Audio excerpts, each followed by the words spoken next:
আগামীতে নারী শাসক চাই, কেননা আমি সারা জীবন হতভাগা থাকতে চাই, লিখে দিবেন। এই জন্য নারী শাসক বসানো যাবে না, এটা মাথা রাখতে হবে, কোনোভাবেই না। ক্বালা রাসূলুল্লাহ সাল্লাল্লাহু আলাইহি ওয়াসাল্লাম লা ইউফলিহা কওমুন ওয়াল্লাউ আমরাহুম ইমরাআতান, বুখারীর বর্ণনা।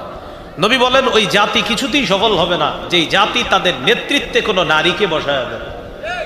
এটা আসলে ঠিক, আপনার বুঝে আসুক না আসুক, নারী নেতৃত্বের যদি চিন্তা আবার করে থাকেন তাহলে পুরা কপাল। এটাও লিখবেন পোস্টারে, আগামীতে নারী শাসক চাই, কেননা আমি সারা জীবন হতভাগা থাকতে চাই, লিখে দিবেন।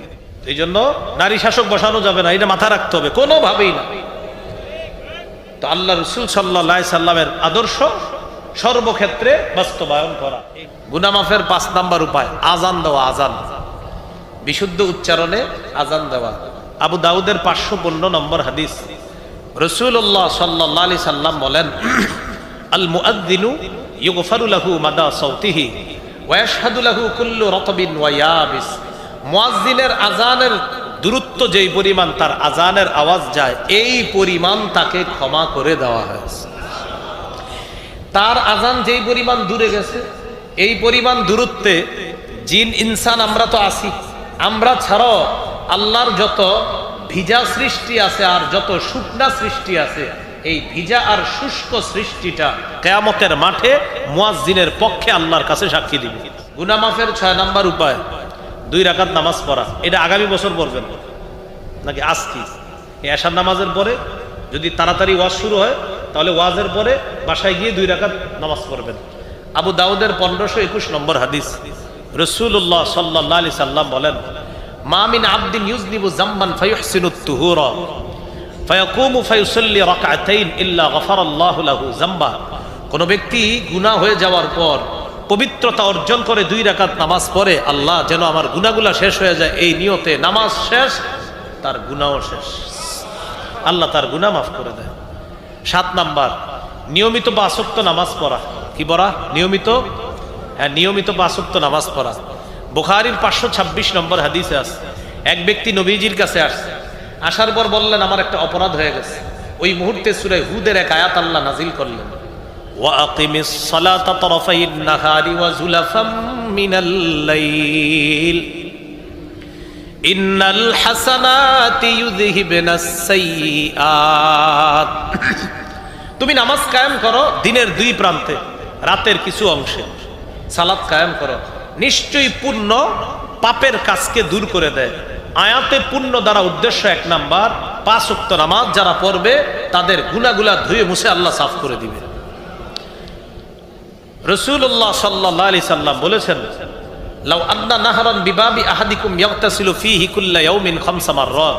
তোমাদের কারো বাড়ির সামনে একটা পুকুর আছে, বাড়ির মালিক ওই পুকুরে দৈনিক 5 বার গোসল করে, আচ্ছা বলো তো তার শরীরে কি কোনো ময়লা থাকবে? সাহাবীরা বললেন না। নবীজি বললেন, ফাযালিকা মিসলুস সালাওয়াতিল 5 ইয়ামহুল্লাহু বিহিন্নাল খাতায়া। যে ব্যক্তি 5 ওয়াক্ত নামাজ পড়বে, 5 বার গোসল করলে যেমন তার শারীরিক ময়লাগুলা দূর হয়ে যায়, 5 ওয়াক্ত নামাজ পড়লে তার জাহিরি বাতিনি গুনাহের যে ময়লা, এই ময়লা আল্লাহ ধুয়ে মুছে সাফ করে দিবেন। জিকির করা। কি করা? জিকির। রমজানে জিকির একটু বেশি করতাম, এমনি দেখবেন রমজানে ভালো লাগতো। রোজা রাখছেন, ইফতারি নিয়ে সামনে বসে রয়েছেন, এমনি দেখবেন অটোমেটিক মুখ দিয়ে বাইর হইতো, আল্লাহ মাফ করে দাও, আল্লাহ মাফ করে, বের হয়ে কিন্তু হ্যাঁ, আল্লাহ সুবহানাল্লাহ আলহামদুলিল্লাহ লা ইলাহা ইল্লাল্লাহ। মানে রমজানে এটা একটা আলাদা ভালো লাগা, মুখ থেকে অটোমেটিক আল্লাহর তাসবিহগুলো আসে, জিকির আসে, আলহামদুলিল্লাহ অনায়াসে চলে আসে, সুবহানাল্লাহ চলে আসে। তো এই যে অভ্যাসটা রমজানের বাহিরেও ধরে রাখেন। এখন দেখবেন ইদানিং আইতে চায় না, রমজানে যেরকম আসতো, হ্যাঁ মুখে সুবহানাল্লাহ আসতো, আলহামদুলিল্লাহ আসতো, এটা এখন আসতে চাইতেছে না। কেন? ইবলিসটা এসে গেছে, ও তো এত সহজে বের হইতে দিবে না। তো রমজান মাসের যে জিকিরের অভ্যাসটা, রমজানের বাহিরেও এটা ধরে রাখার চেষ্টা করব, আল্লাহ তৌফিক দান করেন। সূরা আহজাবের 41 নম্বর আয়াতে আল্লাহ বলেন, ইয়া আইয়ুহাল্লাযীনা আমানু যকুরুল্লাহা যিকরান কাসীরা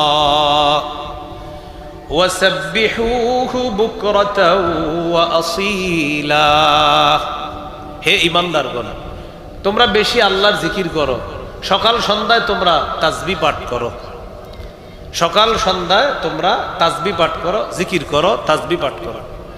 সহিহ বুখারীর বর্ণনা 6407 নম্বর হাদিস। قال رسول الله صلى الله عليه وسلم مثل الذي يذكر ربه والذي لا يذكر ربه مثل الحي والميت। রাসূলুল্লাহ সাল্লাল্লাহু আলাইহি ওয়াসাল্লাম বলেন, যেই ব্যক্তি জিকির করে আর যেই ব্যক্তি জিকির করে না, তাকান, তিনি জিকির করে, আমি করি না। তো বলতেছে যিনি জিকির করে আর যে জিকির করে না, তাদের দুইজনের দৃষ্টান্ত হলো মাসালুল হাইয়ি, জীবিত, ওয়াল মাইয়িতি, মৃত ব্যক্তির মতো। যিনি জিকির করে তিনি জীবিত ব্যক্তির মতো, যিনি জিকির করে না তিনি মৃত ব্যক্তির মতো। এই জন্য মনে রাখবেন, জিকির না করতে না করতে এক পর্যায়ে তার নাম গাফেলদের খাতায় লিপিবদ্ধ হয়ে যায়। বলি নাউজুবিল্লাহ।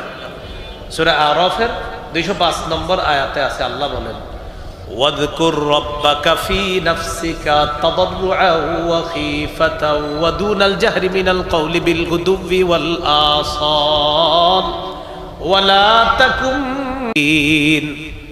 ওয়াযকুর রাব্বাকা ফী নাফসিকা তাদাররুআন ওয়া খীফা। তুমি তোমার রবকে স্মরণ করো বিনয়ের সাথে, গোপনে তোমার রবকে স্মরণ করো। তো আল্লাহ তাআলা এই আয়াতের শেষে বলেছেন, ওয়ালা তাকুম মিনাল গাফিলিন, গাফেলদের অন্তর্ভুক্ত হয়েও না।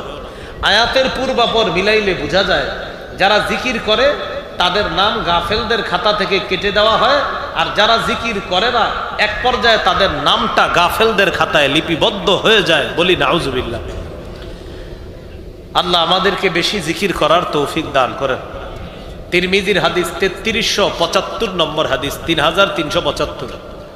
এক ব্যক্তি রাসূলুল্লাহ সাল্লাল্লাহু আলাইহি সাল্লামের কাছে আসছে।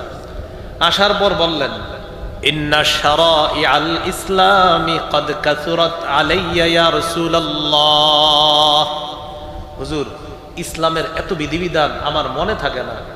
মানে এক সাহাবী এসে বলতেছে, হুজুর, ইসলামের বিধিবিধান এত বেশি, আমি তো সব মনে রাখতে পারি না। আমাকে এমন কিছু শিখায়া দেন যেটা আমি সহজে আমল করতে পারি, আমার মনে থাকবে। আমার আখবিরনি বিশাইইন আতাশাব্বাতু বিহি ইয়া রাসূলুল্লাহ। ইয়া রাসূলুল্লাহ, এমন আমল আপনি আমাকে শিখিয়ে দেন যে আমলটা আমি শক্তভাবে মজবুতভাবে আঁকড়ে ধরে থাকতে পারি। নবীজি বললেন, লা ইয়াজালু লিসানুকা রাতাবাম মিন যিকিরিল্লাহ। তোমার জিহ্বাটা সদা সর্বদা যেন আল্লাহর জিকিরে তরু তাজা থাকে, আর এই অবস্থায় যেন তুমি মৃত্যুবরণ করো আল্লাহর জান্নাতের মেহমান। তাহলে জিকির যেন সব সময় জিহ্বায় থাকে, এই জিহ্বাটা যেন জিকিরের মাধ্যমে আমরা তাজা রাখতে পারি। আল্লাহ তৌফিক দান করেন। তিরমিজির বর্ণনা 3377 নম্বর হাদিস। এই হাদিসের মধ্যে আছে, ক্বালা রাসূলুল্লাহ সাল্লাল্লাহু আলাইহি ওয়াসাল্লাম, আলা উনাব্বিউকুম বিখাইরি আ'মালিকুম ওয়া আসকাহা ইনদা মালিকিকুম ওয়া আরফাইহা ফি দারাজাতিকুম।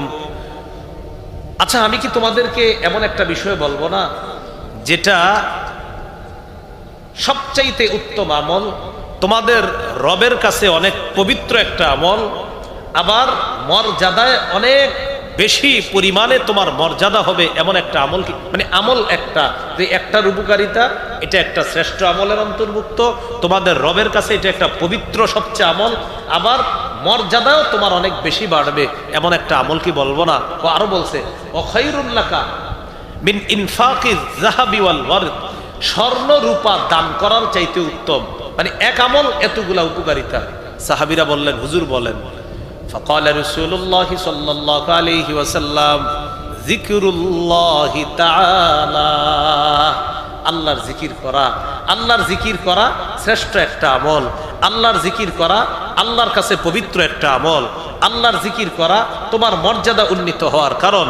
আল্লাহর জিকির করা স্বর্ণ রূপা দান করার চাইতে আর উত্তম। তাহলে রমজান পরবর্তী কয় নাম্বার গেল এটা? 5 নাম্বার। রমজান পরবর্তী 5 নাম্বার কাজ জিকির করা। এই অভ্যাসটা ধরে রাখবো আমরা, আল্লাহ তৌফিক দান করেন। রমজান পরবর্তী 6 নাম্বার কাজ, জিকির শিখবো কোথায়? আল্লাহ ওয়ালাদের সান্নিধ্যে গিয়ে। কার কাছে? আল্লাহওয়ালাদের সান্নিধ্যে যাব, তাদের কাছে গিয়ে জিকির শিখতে হবে, তাসবিহাত শিখতে হবে, নামাজ রোজা তাদের কাছে শিখতে হবে, আমি সঠিকভাবে চলতেছি কিনা এটা তাদের কাছে বেশি বেশি যেতে হবে। সূরা তাওবা 119 নম্বর আয়াতে আল্লাহ বলেন, ইয়া আইয়ুহাল্লাযীনা আমানুত্তাকুল্লাহ ওয়া কুনু মা'আস সাদিকিন। হে ঈমানদারগণ, তোমরা আল্লাহকে ভয় করো, সত্যবাদীদের সাথে তোমরা থাকো।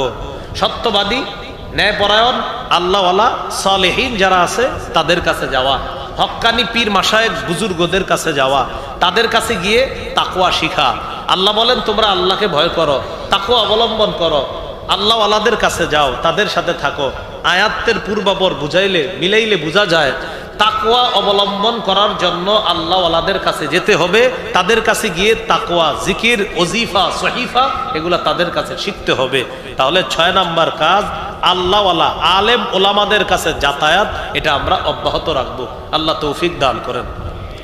7 নাম্বার, রমজান পরবর্তী 7 নাম্বার কাজ, শাওয়াল মাসে 6টা রোজা রাখা। কয়টা রোজা রাখা? 6টা রোজা রাখা শাওয়ালে। এখন কথা হলো শাওয়ালের যে 6টা রোজা রাখবেন, সহিহ মুসলিমের বর্ণনা আসছে 1164 নম্বর হাদিস। আগে হাদিসটা শুনি। ক্বালা রাসূলুল্লাহি সাল্লাল্লাহু আলাইহি ওয়াসাল্লাম, মান সামা রমাদান সুম্মা আতবাহু সিত্তাম মিন শাওয়াল কানা কাসিয়ামিদ দাহরি কুল্লি। যে ব্যক্তি রমজানের রোজা রাখলো, এরপরে শাওয়াল মাসের 6টা রোজা রাখলো, কেমন যেন সে সারা বছর রোজা রাখলো। শাওয়ালের 6 রোজা, কেউ যদি চান টানা 6 দিন রাখবেন পারবেন, কেউ যদি চান না আমি এই সপ্তাহে 2টা রাখবো, পরের সপ্তাহে 2টা, পরের সপ্তাহে 2টা, তাও হবে। কেউ যদি চান আমি আজকে একটা রাখবো, 2 দিন গ্যাপ দিয়ে আরেকটা রাখবো, তাও হবে। মোট কথা শাওয়ালে 6টা হলেই হবে।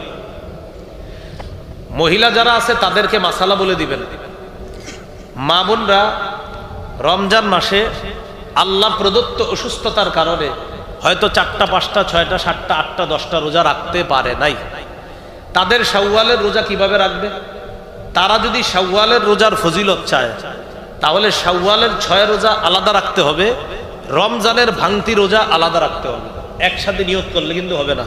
আবারও বলছি, মা বোনদের রমজানে অসুস্থতার কারণে যে রোজা ভেঙে গেছে, যেটা রাখতে পারে নাই, এই রোজাগুলা আলাদা রাখতে হবে। আর শাওয়ালের 6 রোজার ফজিলত চাইলে এই শাওয়ালের 6 রোজা আলাদা রাখতে হবে। প্রিয় ভাইয়েরা, মাসালার মনে থাকবে তো ইনশাআল্লাহ? আল্লাহ আমাদেরকে মনে রাখার তৌফিক দান করেন। তাহলে 7 নাম্বার, রমজানের পর 7 নাম্বার করণীয় শাওয়াল মাসের 6টা রোজা রাখা। রমজান পরবর্তী 8 নাম্বার কাজ, এইটাই আমি তেলাওয়াত করছিলাম। বলেন আমলগুলো বলেন নষ্ট না করা। কতগুলো আমল করছি কষ্ট করে, 30টা রোজা রাখছি, তো এইগুলা নষ্ট না করা। সূরা মুহাম্মদের 33 নম্বর আয়াতে আল্লাহ বলেন, ইয়া আইয়ুহাল্লাযীনা আমানু আতিউল্লাহ ওয়া আতিউর রাসূলা ওয়া লা তুবতিলু আমালাকুম। হে ঈমানদারগণ, তোমরা আল্লাহর আনুগত্য করো, রাসূলুল্লাহ সাল্লাল্লাহু আলাইহি সাল্লামের আনুগত্য করো, তোমাদের আমলগুলা তোমরা নষ্ট করে দিও না। সূরা নাহলের 92 নম্বর আয়াতে আছে, এক মহিলা সারাদিন কষ্ট করে রশি পাকাইছে, পাকানোর পর বিকালবেলা রশিটা আবার খুলে ফেলছে। তো সারাদিন কষ্ট কেন করলো?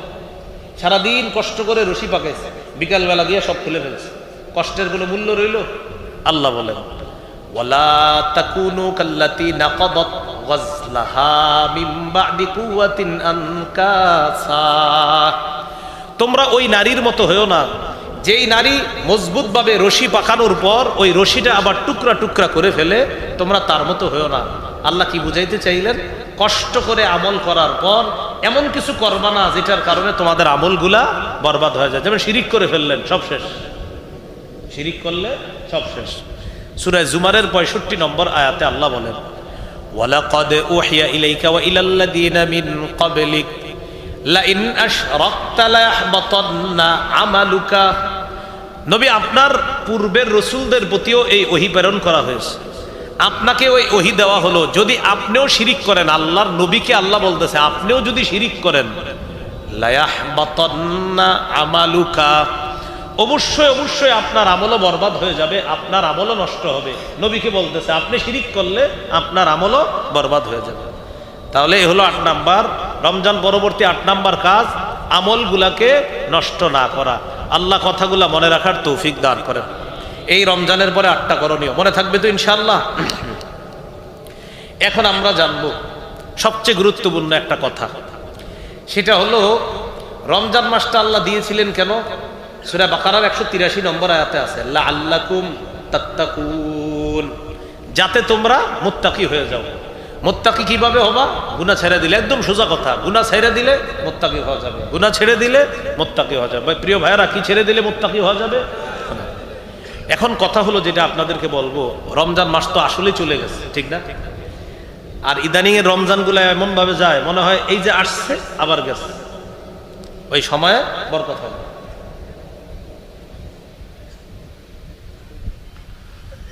তো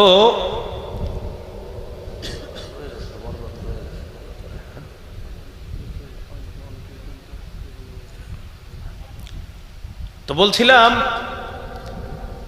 পাপ থেকে বেঁচে থেকে মুত্তাকি হওয়া, গুনাহ ছেড়ে দেওয়া, এটা আমাদের বড় একটা চ্যালেঞ্জিং। বাস রমজানের পরে যে আগামী 11টা মাস আপনার আমার জীবন, মানে মৃত্যু পর্যন্ত, এটা একটা চ্যালেঞ্জ, একটা গুনাহ না করা। দেখেন ইবাদত তো বেশি করা যায়, এতক্ষণ যা বললাম ইবাদত করা, নামাজ পড়বেন, রোজা রাখবেন, কোরআন পড়বেন, শাওয়ালের 6 রোজা রাখবেন, এগুলো তো ভালো কাজ। কিন্তু গুরুত্বপূর্ণ কথা কি জানেন? গুনাহ না করা। কি না করা? গুনাহ না করা। তিরমিজির হাদিস 3545 নম্বর হাদিস।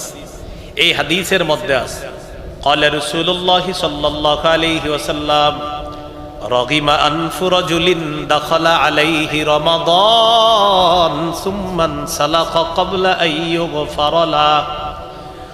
রাসূলুল্লাহ সাল্লাল্লাহু আলাইহি সাল্লাম বলেন, ওই ব্যক্তির নাক ভুলুণ্ঠিত হোক, ধুলোয় দূষিত হোক, যার কাছে রমজান মাস আসলো কিন্তু সে রমজান শেষ হয়ে গেল, তার গুনাহ মাফ হলো না, এই ব্যক্তি ধ্বংস হোক, যাকে গুনাহ মাফ করার আগেই রমজান শেষ হয়ে গেল। তার জন্য নবীজি কি করলেন? বদদোয়া করলেন, সে ধ্বংস হোক। তাহলে এখান থেকে বোঝা যায় যে রমজান মাস তো আসলেই চলে গেছে, এখন আমাদের গুনাহ মাফ হলো কিনা সেটা তো আমরা জানি না। তো এই জন্য আমরা এখন সংক্ষেপে জানবো গুনাহ মাফের 11টা উপায়। প্রিয় ভাইয়েরা, কয়টা উপায়? হ্যাঁ, 11টা উপায় আমরা জানবো গুনাহ মাফের। তাহলে রমজান পরবর্তী 8 কাজ, আর এখন জানবো গুনাহ থেকে মুক্ত থাকার জন্য কয় কাজ? 11 কাজ। 8 আর 11 কত হবে? 19। এই 19টা আলোচনাই আজকের আলোচনা। 11টা করণীয় কি কি? 1 নাম্বার, খাঁটি তওবা করা। কি করা? খাঁটি তওবা করা।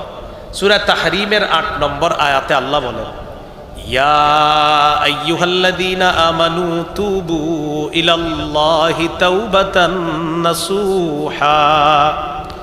হে ঈমানদারগণ, তোমরা আল্লাহর কাছে খাঁটি তওবা করো, একনিষ্ঠ তওবা। আসা রাব্বুকুম আইয়ুকাফিরা আনকুম সাইয়্যাতিকুম, আশা করা যায় তোমাদের রব তোমাদের গুনাহগুলা মাফ করে দিবেন। ইবনে মাজার হাদিস 4250 নম্বর হাদিস। قال رسول الله صلى الله عليه وسلم التائب من الذنب كمن لا ذنب له। রাসূলুল্লাহ সাল্লাল্লাহু আলাইহি সাল্লাম বলেন, গুনাহ থেকে তওবাকারী ব্যক্তি তার মতো হয়ে যায় যার কোনো গুনাহ নাই। গুনাহ থেকে তওবাকারী ব্যক্তি তার মতো হয়ে যায় যার কোনো গুনাহ নাই। এখন গুরুত্বপূর্ণ একটা কথা, তওবার মৌলিক 3টি শর্ত। কয়টি? 3টি। সাথে আরেকটি আমরা অ্যাড করব শেষে। হলো কয়টা? 4টা। 1 নাম্বার, গুনাহ থেকে ফিরে আসা, প্রথম শর্ত। 2 নাম্বার, অনুতপ্ত হওয়া, যে আমি যে গুনাহটা করলাম ছি ছি ঠিক করি না, এটা 2 নাম্বার। 3 নাম্বার, দৃঢ় প্রতিজ্ঞা করা আমি জীবনে এটা আর করব না। আবার বলছি, আমি 1 নাম্বার গুনাহ থেকে ফিরে আসা, 2 নাম্বার আর নাদামু, অনুতপ্ত হওয়া।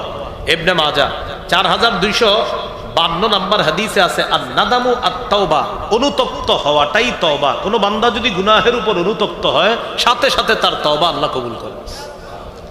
3 নাম্বার আল আযামু বিল জাযম, দৃঢ় প্রতিজ্ঞা করা যে আমি জিন্দেগিতে এই গুনাহ আর করব না। কয়টা হলো? কিন্তু আমরা মোট কয়টা জানবো? মৌলিক 3টা, সাথে শেষে আরেকটা কি করব? অ্যাড করব। হলো কয়টা? শেষেরটা কি গুরুত্বপূর্ণ বেশি, শোনেন। বান্দার হক যদি মাইরা থাকেন, এটা আদায় করতে হবে। বান্দার হক আমার জিম্মায় থেকে থাকলে এটা আদায় করতে হবে। এটা কিন্তু আল্লাহ মাফ করবে না, এটা আমি আপনি মাফ চেয়ে নিতে হবে তার কাছে। এই 4টি শর্তে তওবা করব। আল্লাহ আমাদেরকে তৌফিক দান করেন। তাহলে গুনাহ মাফের 1 নাম্বার উপায় খাঁটি তওবা। 2 নাম্বার ইস্তেগফার পড়া। সূরা আলী ইমরানের 135 নম্বর আয়াতে আল্লাহ বলেন, ওয়াল্লাযীনা ইযা ফাআলু ফাহিশাতান আও যালামু আনফুসাহুম যাকারুল্লাহ ফাস্তাগফারু লিযুনুবিহিম ওয়া মান ইয়াগফিরুয যুনুবা ইল্লাল্লাহ ওয়া লাম ইউসিররু আলা মা ফাআলু ওয়া হুম ইয়ালামুন। যারা কোনো অশ্লীল কাজ করে ফেলে, সাথে সাথে আল্লাহকে স্মরণ করে, সাথে সাথে ইস্তেগফার পাঠ করে, আর এই গুনার বারবার করে না, আল্লাহ বলে আমি আল্লাহ ছাড়া গুনাহ মাফ করার আছেই বাকে, তো আমি তো তোমাকে মাফ করে দিব। আয়াতে 4টা কথা। অশ্লীল কাজ করে ফেলছেন, সাথে সাথে আল্লাহকে স্মরণ করেছেন, সাথে সাথে ইস্তেগফার পাঠ করেছেন, সাথে সাথে নিয়ত করছেন এটা বারবার করব না। এই 4টা একসাথে পাওয়া গেছে। গুনাহ হয়ে গেছে, সাথে সাথে আল্লাহর স্মরণ, সাথে সাথে ইস্তেগফার, সাথে সাথে নিয়ত, ছি এটা কি করলাম, আর করব না। আল্লাহ বলেন ওয়ামান ইয়াগফিরুয যুনুবা ইল্লাল্লাহ, আরে আল্লাহ ছাড়া গুনাহ মাফ করার আছে কে? আমি তো গুনাহ মাফ করব। তাহলে 2 নাম্বার বেশি বেশি ইস্তেগফার পড়া। ইস্তেগফার সংক্ষেপে পড়তে পারেন, আস্তাগফিরুল্লাহ আস্তাগফিরুল্লাহ আস্তাগফিরুল্লাহ, এইটুকু পড়া যায়। আর একটু বাড়ায় পড়তে পারেন, আস্তাগফিরুল্লাহাল্লাযী লা ইলাহা ইল্লা হুয়াল হাইয়ুল কাইয়্যুম ওয়া আতুবু ইলাইহি, এতটুকু পড়া যায়। তাহলে গুনাহ মাফের 2 নাম্বার উপায় বেশি বেশি ইস্তেগফার পড়া। গুনাহ মাফের 3 নাম্বার উপায়, এটা আমার সাথে বললে মনে থাকবে, বলেন, ক্ষমা পাওয়ার আশায় বারবার ক্ষমা চাওয়া। ক্ষমা পাওয়ার আশায় বারবার আল্লাহর কাছে ক্ষমা চাওয়া। তিরমিজির হাদিস 3540 নম্বর হাদিস। এই হাদিসটি হাদিসে কুদসি। আল্লাহ তাআলা বলেন, ইয়া ইবনা আদম ইন্নাকা মা দাউতানি ওয়া রাজাউতানি গফারতু লাকা আলা মা কানা মিনকা ওয়ালা উবালি। হে আদম সন্তান, ক্ষমা পাওয়ার আশায় তুমি যতক্ষণ আমাকে ডাকবা, ক্ষমা পাওয়ার আশায় তুমি যতবার আমাকে ডাকো, ততবার আমি আল্লাহ তোমাকে মাফ করে দেই, এতে আমি আল্লাহ কারো পরোয়া করি না। ক্ষমা পাওয়ার আশায় যতবার ডাকো আমি ততবার তোমাকে ক্ষমা করি। এ হলো 3 নাম্বার।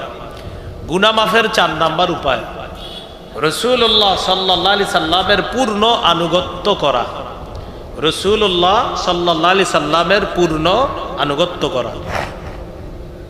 সূরা আলী ইমরানের 31 নম্বর আয়াতে আল্লাহ বলেন, কুল ইন কুনতুম তুহিব্বুনাল্লাহ ফাত্তাবিউনি ইউহিব্বুকুমুল্লাহ ওয়া ইয়াগফির লাকুম যুনুবাকুম ওয়াল্লাহু গফুরুর রহিম। নবী আপনি বলেন, যদি তোমরা আল্লাহকে ভালোবাসো তাহলে আমার অনুসরণ করো। নবী আপনি জানায়া দেন, আপনার উম্মত যদি আপনার অনুসরণ করে, আমি আল্লাহ ঘোষণা করলাম ইউহিব্বুকুমুল্লাহ, আল্লাহ তোমাদেরকে ভালোবাসবেন, ওয়া ইয়াগফির লাকুম যুনুবাকুম, তোমাদের জীবনের সমস্ত গুনাহ আল্লাহ মাফ করে দিবেন। এ হলো 4 নাম্বার, রাসূল সাল্লাল্লাহু আলাইহি সাল্লামের পূর্ণ আনুগত্য করা। নবীজির পূর্ণ আনুগত্য মানে কি? ব্যক্তি জীবন, পারিবারিক জীবন, সামাজিক জীবন, অর্থনৈতিক জীবন, রাষ্ট্রীয় জীবন, আন্তর্জাতিক জীবনে আল্লাহ রসুলের আদর্শ বাস্তবায়নের মাধ্যমে নবীর পূর্ণ অনুসরণ করা। আপনি মেসওয়াক করলেন, এটাও সুন্নত। আপনি ঘর থেকে ডান পা দিয়ে বের হলেন, আপনি ঘর থেকে বের হওয়ার সময় বিসমিল্লাহি তাওয়াক্কালতু আলাল্লাহ পড়লেন। মসজিদে ডান পা দিয়ে ঢুকলেন, বাম পা দিয়ে বের হলেন, দোয়া পড়লেন, সব ঠিক আছে, এগুলা সুন্নাহ। পাশাপাশি রাষ্ট্র যেন ইসলামী রাষ্ট্র হয়, রাষ্ট্রের মধ্যে একজন শাসক যেন আদর্শ একজন মুসলিম রাষ্ট্র নায়ক হয়, পুরুষ একজন আদর্শ রাষ্ট্র নায়ক যেন হয়, এই চেষ্টা অব্যাহত রাখা, এটাও আল্লাহ রসুলের আদর্শ বাস্তবায়ন করা। কি ঠিক? আসলেই ঠিক। এটা কি ঠিক বলেন তো? মানে এটা রেডিমেড ঠিক না, মাহফিলে কিছু ঠিক আছে রেডিমেড, মানে হুদাও ঠিক করে অনেক সময়, কিন্তু এটা আসলেই ঠিক। তাহলে রাষ্ট্রে ইসলাম কায়েম করার চেষ্টা করা আর ইসলামী সভ্য ইসলামী সংস্কৃতি, ইসলামী সভ্যতা, ইসলামী আদর্শ কালচারে যেন দেশ চলে, এমন একজন আদর্শ পুরুষ রাষ্ট্রনায়কের জন্য আল্লাহর কাছে দোয়া করা। কি রাষ্ট্রনায়ক? এই পুরুষ শব্দটা চাইবার কোন? কি রাষ্ট্রনায়ক? আবার কোন? আবার আবার বলেন, আল্লাহ কিয়ামতের আগে আমাদের দেশে আর কোন নারী শাসক চাই না। কি চাই না? সবাই বলেন কি চাই না? আরো জোরে সবাই বলেন কেন? জোরে বলেন, আরো জোরে। قال رسول الله صلى الله عليه وسلم لا يفلح قوم ولوا امرهم امرأتان। বুখারীর বর্ণনা। নবী বলেন ওই জাতি কিছুতেই সফল হবে না যেই জাতি তাদের নেতৃত্বে কোনো নারীকে বসায় দেয়।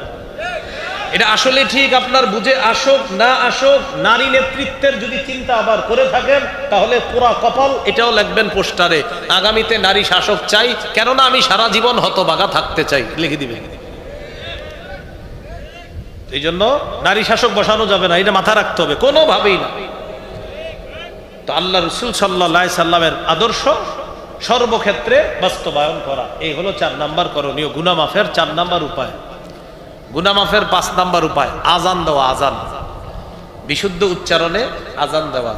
আবু দাউদের 515 নম্বর হাদিস, রাসূলুল্লাহ সাল্লাল্লাহু আলাইহি সাল্লাম বলেন, আল মুআদ্দিনু ইউগফারু লাহু মাদা সাউতিহি ওয়া ইয়াশহাদু লাহু কুল্লু রাতবিন ওয়া ইয়াবিস। মুয়াজ্জিনের আজানের দূরত্ব যেই পরিমাণ তার আজানের আওয়াজ যায়, এই পরিমাণ তাকে ক্ষমা করে দেওয়া হয়েছে। তার আজান যেই পরিমাণ দূরে গেছে, এই পরিমাণ দূরত্বে জিন ইনসান আমরা তো আছি, আমরা ছাড়াও আল্লাহর যত ভিজা সৃষ্টি আছে আর যত শুকনা সৃষ্টি আছে, এই ভিজা আর শুষ্ক সৃষ্টিটা কিয়ামতের মাঠে মুয়াজ্জিনের পক্ষে আল্লাহর কাছে সাক্ষী দিবে। তাহলে 5 নাম্বার আজান দেওয়া, গুনাহ মাফের 5 নাম্বার উপায়। গুনাহ মাফের 6 নাম্বার উপায় 2 রাকাত নামাজ পড়া। এটা আগামী বছর পড়বেন নাকি আজকে? এই এশার নামাজের পরে যদি তাড়াতাড়ি ওয়াজ শুরু হয় তাহলে ওয়াজের পরে বাসায় গিয়ে 2 রাকাত নামাজ পড়বেন। আবু দাউদের 1521 নম্বর হাদিস, রাসূলুল্লাহ সাল্লাল্লাহু আলাইহি সাল্লাম বলেন, মা মিন আবদিন ইউযনিবু যামবান ফায়ুহসিনুত তুহুরা ফায়াকুমু ফায়ুসাল্লি রাকআতাইন ইল্লা গফারাল্লাহু লাহু যামবা। কোন ব্যক্তি গুনাহ হয়ে যাওয়ার পর পবিত্রতা অর্জন করে 2 রাকাত নামাজ পড়ে, আল্লাহ যেন আমার গুনাহগুলা শেষ হয়ে যায়, এই নিয়তে নামাজ শেষ, তার গুনাহও শেষ, আল্লাহ তার গুনাহ মাফ করে দেয়। 7 নাম্বার নিয়মিত 5 ওয়াক্ত নামাজ পড়া। কি পড়া? নিয়মিত, হ্যাঁ নিয়মিত 5 ওয়াক্ত নামাজ পড়া। বুখারীর 526 নম্বর হাদিসে আছে, এক ব্যক্তি নবীজির কাছে আসছে, আসার পর বললেন আমার একটা অপরাধ হয়ে গেছে। ওই মুহূর্তে সূরা হুদের এক আয়াত আল্লাহ নাজিল করলেন, ওয়া আকিমিস সালাতা তারাফাইন নাহারি ওয়া যুলাফাম মিনাল লাইল ইন্নাল হাসানাতি ইউযহিবনাস সাইয়্যাত। তুমি নামাজ কায়েম করো দিনের 2 প্রান্তে, রাতের কিছু অংশে সালাত কায়েম করো, নিশ্চয়ই পূর্ণ পাপের কাজকে দূর করে দেয়। আয়াতে পূর্ণ দ্বারা উদ্দেশ্য 1 নাম্বার, 5 ওয়াক্ত নামাজ যারা পড়বে তাদের গুনাহগুলা ধুয়ে মুছে আল্লাহ সাফ করে দিবে। রাসূলুল্লাহ সাল্লাল্লাহু আলাইহি সাল্লাম বলেছেন, লাউ আন্না নাহরান বিবাবি আহাদিকুম ইয়াগতাসিলু ফীহি কুল্লা ইয়াউমিন 5 মাররাত। তোমাদের কারো বাড়ির সামনে একটা পুকুর আছে, বাড়ির মালিক ওই পুকুরে দৈনিক 5 বার গোসল করে, আচ্ছা বলো তো তার শরীরে কি কোনো ময়লা থাকবে? সাহাবীরা বললেন না। নবীজি বললেন, ফাযালিকা মিসলুস সালাওয়াতিল 5 ইয়ামহুল্লাহু বিহিন্নাল খাতায়া। যে ব্যক্তি 5 ওয়াক্ত নামাজ পড়বে, 5 বার গোসল করলে যেমন তার শারীরিক ময়লাগুলা দূর হয়ে যায়, 5 ওয়াক্ত নামাজ পড়লে তার জাহিরি বাতিনি গুনাহের যে ময়লা, এই ময়লা আল্লাহ ধুয়ে মুছে সাফ করে দিবেন। 8 নাম্বার জামাতের সাথে নামাজ পড়া। 7 নাম্বার 5 ওয়াক্ত নামাজ পড়া, আর 8 নাম্বার জামাতের সাথে নামাজ। তাহলে 5 আজান দেওয়া, 6 2 রাকাত নামাজ পড়া, 7 5 ওয়াক্ত নামাজ পড়া, 8 জামাতের সাথে নামাজ পড়া। সহিহ মুসলিমের বর্ণনা, এক ব্যক্তি রাসূলের কাছে আসছে, আসার পর সাল্লাল্লাহু আলাইহি ওয়াসাল্লাম আসার পর বললেন, আকিম আলাইয়া হাদ্দা।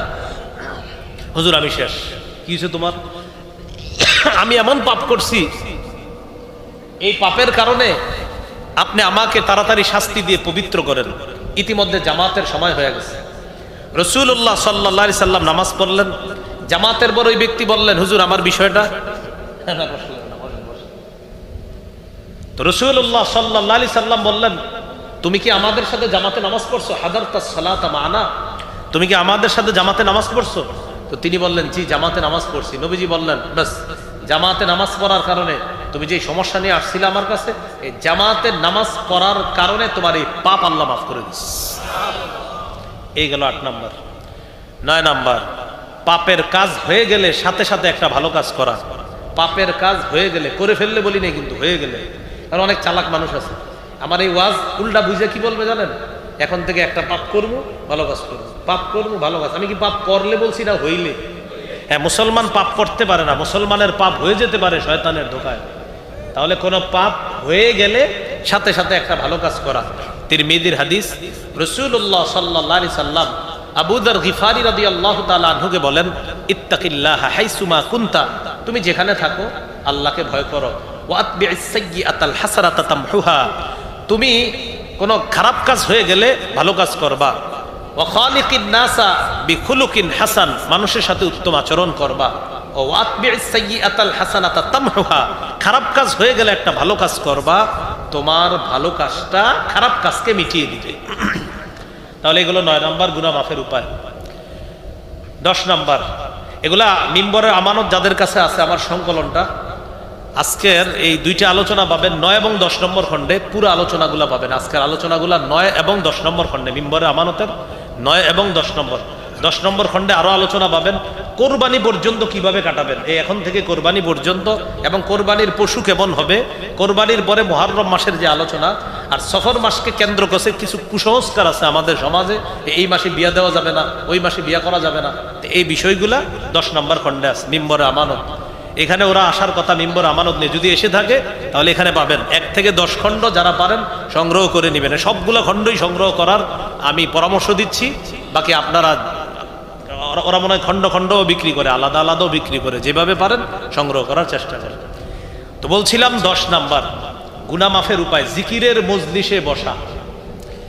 এই যে মজলিসে বসে রয়েছেন, জিকিরের মজলিস, আইয়ুবী সাহেব মুনাজাত দিবে যখন, এই মুনাজাত দেওয়ার পর যাবেন, এই নিয়ত করে ফেলেন যে আমরা এখানে থাকবো ইনশাআল্লাহ।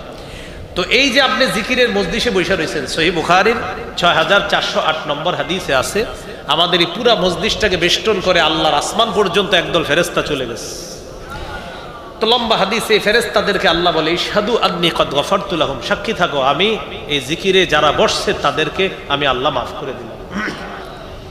11 নাম্বার জিকির করা। 10 নাম্বার জিকিরের মজলিসে বসা, 11 নাম্বার জিকির করা। জিকির করা কি জিকির?